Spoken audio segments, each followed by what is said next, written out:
Dear students, today's topic is laser. Nowadays, laser is very popular. But why? Because of its application.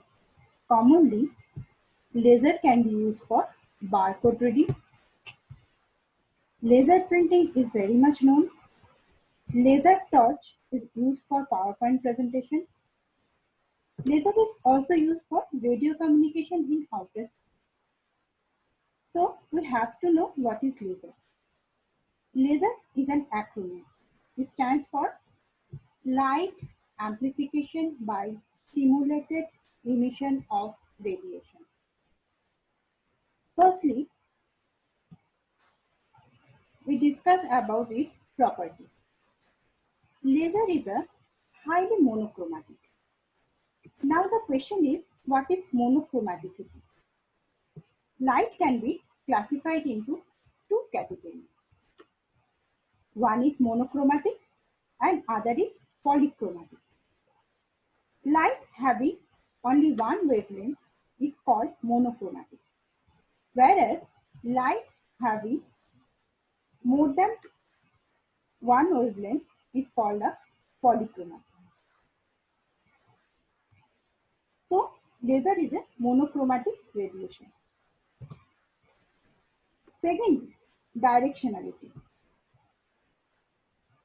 Laser proceeds along a single direction. Thirdly, laser has strong intensity. And lastly, laser is a perfectly coherent. Now my question is, what do you mean by coherent? Two sources are said to be coherent when the waves emitted from them have the same frequency and constant phase difference. Whereas the incoherent sources are the exact opposite of the coherent source. This type of source emit light with the frequency and there are random changes of phase between the photons. That is, the wave generators having a constant phase difference. Whereas incoherent sources are this type of source which have random phase change. That's why there is a basic difference between laser and the ordinary light. So, what is the differences? Laser is monochromatic, whereas ordinary light has wider range of wavelength. Secondly, we already discussed that laser beam proceeds only along a single direction. But in case of ordinary light, it vibrates along all directions. Due to this property, laser beam is more intense than ordinary light. Lastly, laser beam is coherent. On the other hand, ordinary light emits incoherent light. Now we have to know some basic concepts of transition of atoms. They are firstly absorption and emission.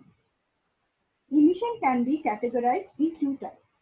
One is spontaneous emission and other is stimulated emission.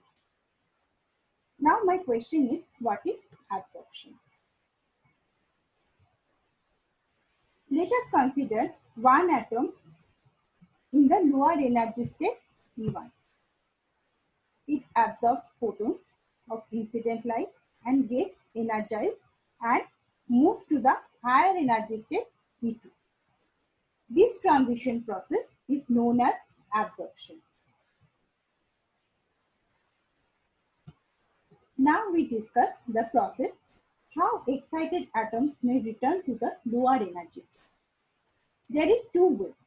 Firstly, we discuss about spontaneous emission process. What is it? When an atom in an excited state E2 jumps to the lower energy state E1 from E2 to E1, emitting a photon at random. Then this transition is known as spontaneous emission. In this case, there is no influence of photon. Another one is stimulated emission. This plays very important role in laser action. Now we discuss how it works. When an atom in an excited state jumps to the lower energy state E1 under the influence of the photon, it emits an additional photon of same frequency of incident photon. This type of emission is known as stimulated emission. So this is the basic transition of atoms in laser. Now we will discuss about metastable state. Look at the picture. There is three position. Position 3 is very much stable. Now position 2 is totally unstable. So what about position 1? It is neither so stable nor unstable. This can be defined as metastable. So technically, it is defined as metastable state is an excited state of an atom or other system with a longer lifetime than the other excited state. Metastable state has a shorter lifetime than stable ground state, but longer lifetime than excited state. Here we should learn the term population inversion. This is an artificial situation that is established by generating of large number of atoms in the higher state than that of the lower energy state. This phenomena is known as population inversion. The process of achieving population inversion is known as pumping. In this slide, we discuss about working principle of laser. Firstly, when atoms are excited with the light of suitable wavelength, the atoms of lower energy state jumps to the excited state by absorbing incident photon. So, the atom in the state N jumps to the higher energy state H. Secondly, these atoms can remain in the excited state H for a limited time.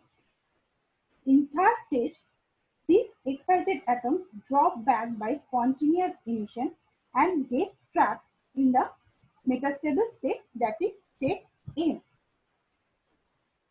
So there exists large number of atoms in state M than that of the state of lower energy state, that is N.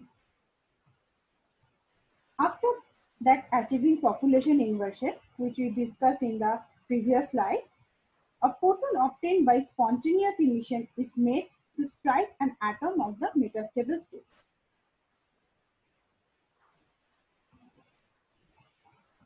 There exists a large number of atoms in the metastable states than that in the ground state, provided the pumping light is intense enough. Finally, the stimulating and stimulated photons takes place and light amplification will start. These photons have the same frequency, same direction and the same phase as the incident photon, and that is called lasing. Now we discuss the relation between Einstein's AB coefficient. Situation is like that. N1 is the number of atoms per unit volume present in the energy state E1, and N2 is the number of atoms per unit volume present in the energy state E2. E1 is the lower energy state, E2 is the higher energy state. Nu is the frequency of radiation, and nu U function of nu is the energy density of radiation. Now the coefficient A is used when the energy density or photon is not involved, where the coefficient B is used when energy density or photon is involved. In equilibrium condition, absorption rate and emission rate must be same. Therefore, we form the equation where left hand side represents absorption rate and whereas right hand side represents emission rate. In the right hand side, First part is due to spontaneous emission, whereas second part is due to stimulated emission. Finally, we get two relations. First is B21 is equal to B12 and A21 by B21 is equal to 8 pi h nu q by C Q. B12 stands for the transition of atom from state 1 to state 2, from the state energy state E1 to E2, and D21 or A21 represents the transition of atoms from the energy state E2 to E1.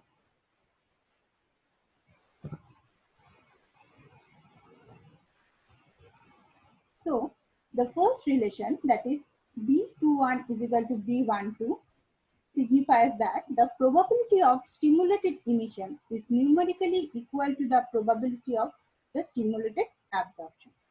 And the second relation signifies that the coefficient of stimulated emission, that is B21, is inversely proportional to the third power of the frequency of radiation.